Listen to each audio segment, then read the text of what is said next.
Chapter 1. Luca. I must have killed the right criminal to deserve this life. There was no other explanation for why I was lucky enough to call Alex my wife. She was perfect. Everything I wanted. Thanks to Giovanni and Jelly, we had the entire beach to ourselves. The Sicilian mafia boss arranged for us to have one last day where no one would bother us. Not even tourists were allowed to step foot anywhere near this place. His men had set up a perimeter that forced people to drive in the opposite direction. I sat on the blanket beside Marcello, watching Alex come for Bash. Her eyes flicked between us as she rode my brother into the sand, her blonde curls bouncing on her big tits. Damien was on the other side, rubbing his hand over her sweet ass. We fucking loved her, worshipped her. There wasn't anything we wouldn't have done for our queen. Alex was 7 months pregnant and technically not allowed to travel overseas, not with her C-section planned for the end of the month, but we needed an escape, so I coordinated with the doctors in Italy just in case she went into labor. Out of breath from coming so hard, Alex put one hand over her heart, the other on her baby bump that seemed to grow every day. When my phone rang, she glanced at me with one eyebrow raised. Luca? I held up my hand. I know, baby. I promised no calls. We'd almost made it 1 week without interruptions. I instructed the Knights not to disturb us unless it was a dire emergency, so when Sonny Cormac's name flashed across the screen, I had to take the call. He wouldn't have disobeyed my orders without cause. Alex leaned over to look at the caller ID. It must be important. You should get it. I put the phone on speaker so everyone could hear. This better be good, Cormac. Drake is gone. Sonny struggled to catch his breath. The Lucaya Group blew up his lab at Battle Industries. Alex covered her mouth with her hand and gasped. No! We'd lied to Alex for the past month, telling her everything was okay, that Drake was safe. It was a precaution to keep her from panicking, which wasn't good for her or the twins. You need to get home, Sonny continued. You're not safe. Just like that, our honeymoon ended with the phone call I dreaded. I planned the trip to get Alex out of Devil's Creek. We hadn't the opportunity to leave the country, not with multiple threats hitting us at every angle. My brothers agreed a vacation would be a good change of pace, something to take Alex's mind off all the darkness in our lives. Until last year, we thought the Lucaya Group killed Bastian and Damien's parents. It was a lie Fitzy told us to keep from discovering his deception. The terrorist group had other reasons for attacking the Devil's Knights. They wanted Drake battle. Drake developed artificial intelligence software that put him on the radar of tech giants, worldwide governments, and even crime syndicates. A powerful software that, in the wrong hands, could start a war. People feared artificial intelligence and had every right to do so. That was the reason Drake canceled the program. The beta of Lovelace was too unstable to release into the world. Unfortunately, our enemies knew about it because of all the press. Some people claimed Drake was a billionaire set on taking over the world.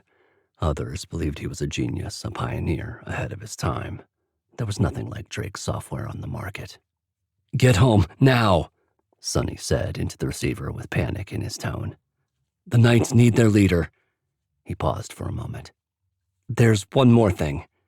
I found a girl in a MacCorp shipping container. She's the daughter of Cian Doyle. Marcello took the phone from my hand. Are you fucking kidding me, son? Afraid not, Sonny groaned. I left her at the safe house in Beacon Bay. Cian Doyle is Declan's enemy. I glanced at my brothers and shook my head. Why the fuck haven't you handed her to him? Sonny was the nephew of an Irish mob boss. Before his mother married into a founding family, she was one of the infamous O'Sheas.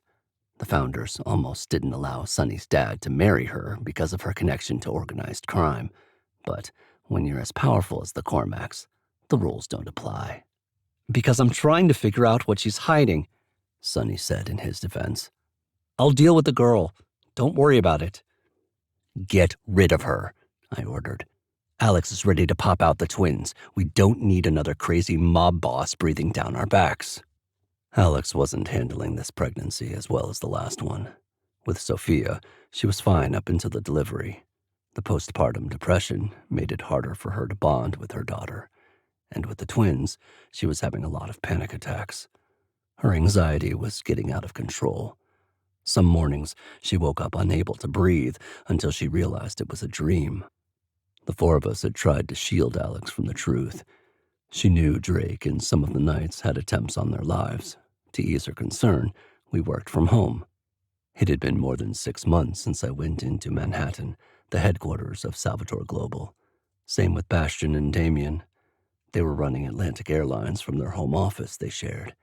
It was like all of us were on house arrest. God forbid Marcello even thought about leaving for a mission with Alpha Command. Alex would throw a fit and beg him to stay. We chalked it up to pregnancy hormones. "I'll handle it," Sonny assured me. "It won't blow back on any of you or the Knights." "It better not," I said in a firm tone. "We'll leave tonight." I ended the call. Alex lowered the sundress over her head and fixed it over her baby bump. She looked beautiful, her skin tanned and glowing. Standing in front of me, she bit the inside of her cheek. Luca, should I be scared? "We'll get Drake back." The words stung my tongue because they felt like a lie. I hated how much we had to conceal from Alex, but it was to keep her and the baby safe. I hoped Drake could handle the interrogation long enough for us to rescue him. The Devil's Knights had to undergo extensive training during initiation. We had to endure hours or sometimes even days of torture. Not for the faint of heart. I stroked Alex's cheek with the pad of my thumb. "We'll find Drake." She cocked an eyebrow at me. Alive? I nodded. "That's the goal." Alex smiled and grabbed each of our hands, ordering us to place them on her stomach. She ran her fingers over our skin as we stared at the water. I wish we could stay here forever.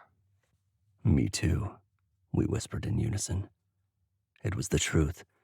If it were possible to live in Italy and never go back to Devil's Creek, I would have jumped at the chance. Alex was calmer while on vacation.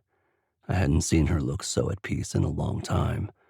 The stress surrounding our family and the Knights was too much for her. After one last look at the water, I drove toward Giovanni Angeli's compound with the top down on the convertible.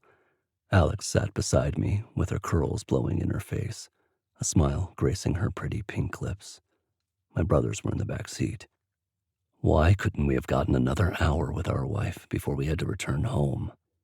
Alex propped her elbow on the armrest, staring at me. Are you okay? "No, I'm fine. Just focused on driving." I hated lying.